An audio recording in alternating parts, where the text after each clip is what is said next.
Hello friends, आपका स्वागत है हमारे चैनल एवरीडे न्यू में। दोस्तों, आरआरबी एनटीपीसी सीबीटी 1 एग्जाम 10 जनवरी फर्स्ट शिफ्ट का समाप्त हो चुका है और अभी इसके मैक्सिमम रियल प्रश्न भी आ चुके हैं। तो आइए फर्स्ट शिफ्ट की फुल पेपर एनालिसिस देखते हैं और जानेंगे कि फर्स्ट शिफ्ट का जो पेपर का डिफिकल्टी लेवल था वो कैसा सेट था, कैंडिडेट कितने कितने अटेम्प्ट करके आ रहे हैं, किस टॉपिक से कितने कितने सवाल पूछे गए हैं, कहाँ से कितना वेटेज रहा है। तो चलिए वीडियो स्टार्ट करते हैं। इससे पहले आप लोग जल्द से जल्द चैनल को सब्सक्राइब करके बेल बटन दबा दीजिएगा। सबसे पहले अगर बात कर ले आज के फर्स्ट शिफ्ट की पेपर की डिफिकल्टी लेवल की, तो देखिए इजी टू मॉडरेट यहाँ पे पेपर आया है आज के फर्स्ट शिफ्ट में। मैथमेटिक्स का पोर्शन का बात करें फ्रेंड्स, तो मैथमेटिक्स भी इजी आया था, लगभग 4 से 5 क्वेश्चन ही लेंदी थे और रीजनिंग का भी सेम टू सेम केस रहा है, बहुत कम ही यहाँ पे लेंदी क्वेश्चन थे। आसानी से कैंडिडेट इसको कम से कम 24 से लेकर 26 तक रीजनिंग भी बना सकते थे।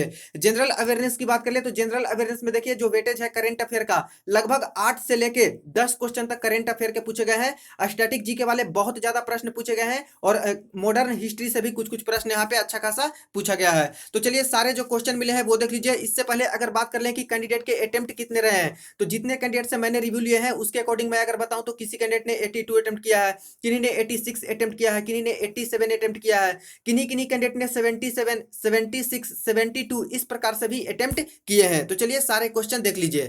तो ये रहा फ्रेंड्स आज का फर्स्ट शिफ्ट का क्वेश्चन। देखिए एक प्रश्न पूछा गया था करेंट अफेयर का, क्रोएशिया का हाईएस्ट सिविलियन अवार्ड किसे मिला था।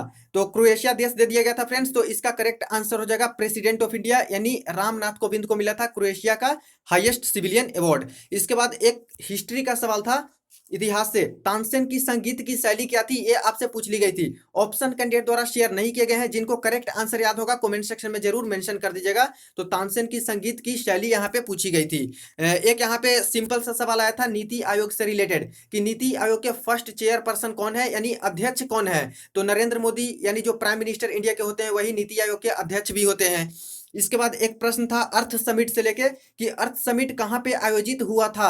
तो रियो डी जेनेरियो जो ब्राजील का एक शहर है वहां पे अर्थ समिट है, उसका आयोजन किया गया था। एक शिमला समझौता से भी प्रश्न आया था आज। और देखिए कल भी कुछ समझौते से रिलेटेड प्रश्न आए थे, ताशकंद समझौता से कल प्रश्न आया था और आज शिमला समझौता से प्रश्न आया। शिमला एग्रीमेंट 1972 में किसके किसके साथ हुआ था। तो इंदिरा गांधी और जुल्फिकर अली भुट्टो के साथ में यहाँ पे हुआ था।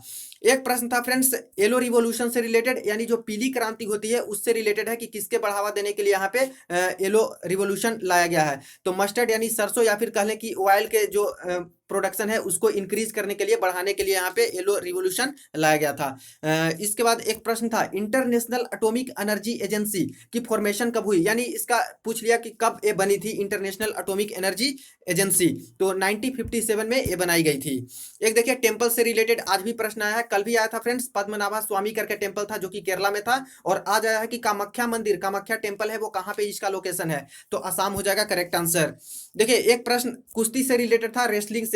कुश्ती में न्यूयॉर्क में सबसे पहला टाइटल किस भारतीय ने जीता, ऐसा प्रश्न पूछा गया था। ऑप्शन में 4 ऑप्शन दिए गए थे, वहां पे बजरंग पुनिया भी था फ्रेंड्स। करेक्ट आंसर इसका बात करें तो बजरंग पुनिया ही हो जाएगा। देखिए एक सवाल मैथमेटिक्स का था और यहां से प्रश्न था फ्रेंड्स की 2 से लेकर 281 के बीच में सभी इवन नंबर यानी सम संख्याओं का योग कितना होगा। तो ये भी सिंपल सा प्रश्न है। एक यहाँ पे प्रश्न देखिए जो कि पूछा था, जब किसी खेती में नाइट्रोजन की मात्रा बढ़ाई जाने के लिए खेती की जाती है तो कौन सा क्रॉप वहां पे लगाया जाता है। तो यहाँ पे फ्रेंड्स करेक्ट आंसर हो जाएगा पल्सेस, दलहन। दलहन की खेती करने से जो नाइट्रोजन फिक्सेशन होते हैं वहां पे मिट्टी में नाइट्रोजन की जो क्वांटिटी होती है वो बढ़ जाती है। तो दलहन यानी पल्सेस करेक्ट आंसर हो जाएगा। एक सवाल देखिए फ्रेंड्स यहाँ पे पूछा गया है मॉडर्न हिस्ट्री से, 1948 में गांधी जी व जिन्ना के बीच में समझौता नहीं हो पाया था तो उसके लिए कौन सी कमेटी बनाई गई थी। तो ये भी सवाल पूछे गए हैं, कमेंट सेक्शन में इसका आंसर दे दीजिएगा। जो यहाँ पे ऑप्शन है वो कैंडिडेट द्वारा शेयर नहीं किए गए हैं। खास करके हिस्ट्री का जो प्रश्न आज आया है वो एंशिएंट हिस्ट्री पे बहुत कम फोकस किया गया है, मॉडर्न हिस्ट्री से ज्यादा प्रश्न आज पूछे गए हैं। देखिए कंप्यूटर का भी 2 सवाल आज पूछा गया था, अच्छे प्रश्न थे आज के कंप्यूटर के। 2 डिजिटल डिवाइस को जोड़ने के लिए कौन सा पोर्ट का उपयोग होता है, यानी कोई भी 2 डिजिटल डिवाइस है उसको जोड़ने के लिए कौन सा पोर्ट हम लोग यूज करेंगे। यूएसबी पोर्ट हम लोग यूज करते हैं, जिसका फुल फॉर्म की बात करें आगे आने वाले शिफ्ट में हो सकता है पूछ लिया जाए, यूनिवर्सल सीरियल बस होता है यूएसबी का फुल फॉर्म। तो यूएसबी पोर्ट का यूज करके 2 डिजिटल डिवाइस को हम लोग कनेक्ट कर सकते हैं, जोड़ सकते हैं।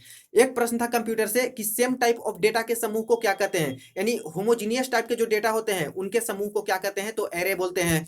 इसके बाद देखिए एक प्रश्न था कॉपर प्लस जिंक क्या होगा, यानी मिश्र धातु से प्रश्न आया है। तो कॉपर प्लस जिंक हो जाता है ब्रास, और कॉपर प्लस टीन की बात करें तो हो जाता है ब्रॉन्ज। इसके बाद देखिए एक प्रश्न था बायोलॉजी का, मसल में जब ऑक्सीजन की कमी हो जाती है तो क्या बनता है? तो जब ऑक्सीजन की कमी हो जाती है तो लैक्टिक एसिड का फॉर्मेशन होता है। तो ये भी इजी सा सवाल था। तो आज जनरल अवेयरनेस का पोर्शन था, वो भी अच्छा खासा था, ज्यादा हार्ड नहीं था। देखिए एक प्रश्न पूछा गया था कि कलपक्कम पावर प्लांट है, उसका नाम क्या है? तो मद्रास एटॉमिक पावर स्टेशन इसका करेक्ट आंसर हो जाएगा, कलपक्कम, जो कि तमिलनाडु में है। एक प्रश्न था यहाँ पे इकोनॉमिक्स से रिलेटेड, और अच्छा प्रश्न इकोनॉमिक्स का पूछा गया था। गवर्नमेंट की जो रेवेन्यू होती है वो एक्सेप्ट बोरोविंग, बोरोविंग को छोड़ के उसको क्या कहते हैं? जो गवर्नमेंट की रेवेन्यू पूरी तरह से होती है तो उसको बोलते हैं रेवेन्यू डेफिसिट। तो ये इसका करेक्ट आंसर हो जाएगा। नेक्स्ट एक प्रश्न देखिए जो कि बायोलॉजी का ही प्रश्न है, टंग के रिसेप्टर का नाम क्या है? यानी टंग के जो जीभ होते हैं उसके रिसेप्टर को क्या कहते हैं? तो गस्टूटोरी कहते हैं, इसका करेक्ट आंसर हो जाएगा। एक प्रश्न था फ्रेंड्स कि पूना जो पैक्ट हुआ था गांधी जी और किनके किनके बीच में हुआ था पूना समझौता?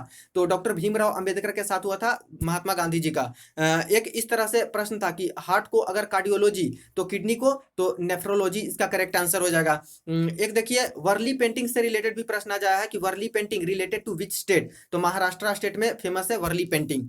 देखिए एक प्रश्न था कि भूजल का उपयोग की खेती में सबसे कम कौन सा स्टेट करता है? यानी किस स्टेट में जो खेती होती है उसमें भूजल का उपयोग सबसे कम होता है? ऑप्शन तो शेयर नहीं किए गए हैं, आपको किन्हीं को याद होगा इसका करेक्ट आंसर जरूर कमेंट सेक्शन में बता दीजिएगा।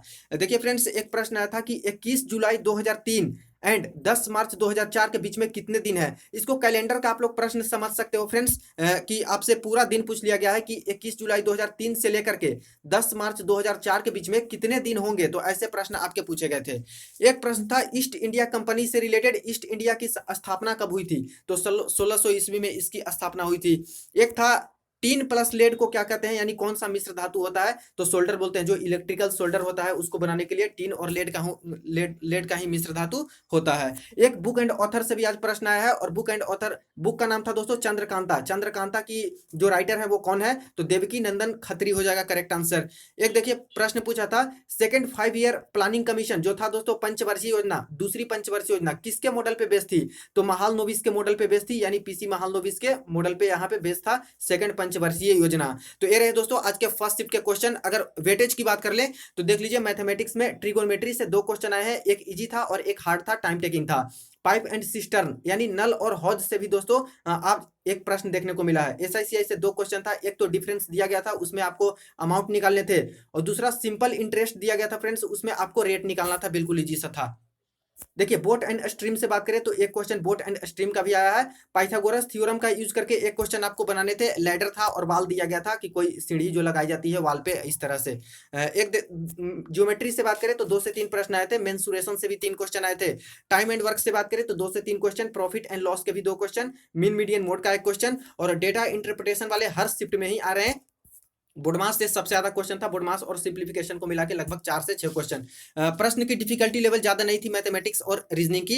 इसके बाद रीजनिंग में बात करें तो अल्फाबेट सीरीज से देखिए 3 क्वेश्चन आए हैं, कथन निष्कर्ष वाले भी लगभग 2 क्वेश्चन, कोडिंग डिकोडिंग से 2 क्वेश्चन, नंबर सीरीज से 3 क्वेश्चन आए हैं, सीटिंग अरेंजमेंट से 2 क्वेश्चन आए हैं, डायरेक्शन वाले 1 क्वेश्चन, पजल वाले भी ज्यादा कुछ खास यहाँ पे क्वेश्चन नहीं थे फ्रेंड्स। वेन डायग्राम से 3 क्वेश्चन आया है, 2 तो भेजा गया है कैंडिडेट द्वारा कि इस प्रकार से भेजे गए थे, कनाडा था, ऑस्ट्रेलिया था और सिडनी था। एक था वेन डायग्राम, टेनिस था, फुटबॉल था और स्पोर्ट्स था। ब्लड रिलेशनशिप से एक क्वेश्चन देखने को मिले हैं। तो फ्रेंड्स ये रही आज की फर्स्ट शिफ्ट की एनालिसिस। वीडियो को ज्यादा ज्यादा आप लोग जरूर शेयर कर दीजिएगा, कोई क्वेरी हो कमेंट सेक्शन में पूछ सकते हो, और बेल बटन जरूर दबा दीजिएगा पल पल की अपडेट के लिए।